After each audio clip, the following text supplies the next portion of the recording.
ታይ ማለት እዩ ጋዜጠኝነት ሓደ ጋዜጠኛስ ቲ ሙያዊ ስነ ምግባር ታዩ ክገብር ዘሎ ዝብል ትፈርሕካ ሓደ ግዜ ዋላ ሳተላይት ሚድያ ዝቀርቡ ነገራት ዋናይት ሕብረተሰብካ ባህሊ ስነ ምግባር ድሌት ክትግንዘብ ባለካ ስልካ ማይክ ስለ ዝረኸብካ ወይ ኤርታይም ስለ ዝተኻረኻ ወይ ዩቲዩብ ስለ ዝኸፈትካ ገለስ ስልካ ትዛረብ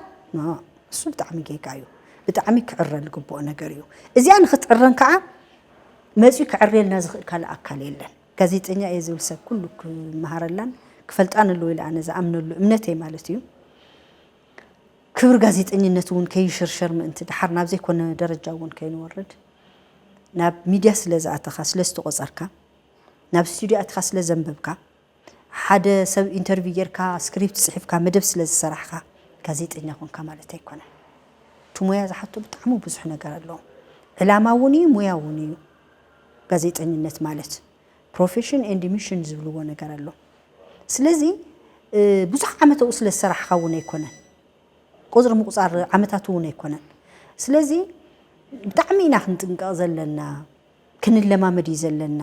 ካብ ሕሉፍ ክንመሃር እዩ ዘለና ናይ ሰባት ፕሮግራም ክንርኢ ዘለና ሳይንስታ እዩ ዝብል ተባይታ ዘሎ ኩነታት ከዝብል ዓቕምና ንምዕባይ ናይ ባዕልኻ ዓቕሚ ባዕልኻ ንባዕልኻ ምምሃር ዝብል ነገር ክስታይ ፀግሽቲ ዝክር ትኾንካ ቀደም ድምፂ ወያነ ኣቲና ሓደ ነገር ምሰንበብናዮስ ኮፍ ኢልና ቴፕ ነይረና ንሓቀ እቲ ኮፍ ኢልና ንሰምዕ ድሓር ዋይ እዚኣስ እምዚኣ ኮይና እንደገና ከንብባ እየልካ እንደገና ተንብብ እቲ ናይ ባዕልኻ ሰሚዕኻ እዋ ስለዚ ከምኡ ዓይነት ነገር ኣነ ዝሓፍክዎ ስክሪፕት እስኪ ፀጋው ኣንብበለይ እስኪ ኣርመለይ ተበልኩኻ እስኻ ፍልጠትካ ትውስኸሉ እምበር እንታይ ይጎድለና እንታይ ይኸውን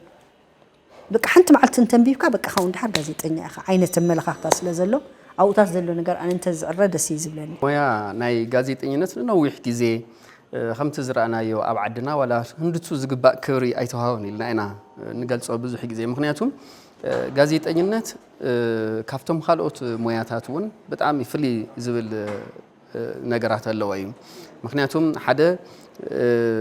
ዓዲ ምሉእ ምስ ሕብረተሰብ ዝራኸብ እዩ ምስ ናይ መንግስቲ ኣካላት ዝራኸብ እዩ ምስ መንግስታዊ ዘይኮነ ኣካላት ዝራኸብ እዩ ናይ ህዝብና ህይወት ታይ ይመስል ናይቲ ህዝቢ ህይወት ዝብል እውን ዓሙቕ ኣቢሉ ዝፈልጥ ዳርጋ ናይ ህዝቢ ተመራማራ እዩ ኢሎም ይገልጽዎ እዮም ሓደ ምሁራት ናይቲ ጋዜጠኝነት ትክክል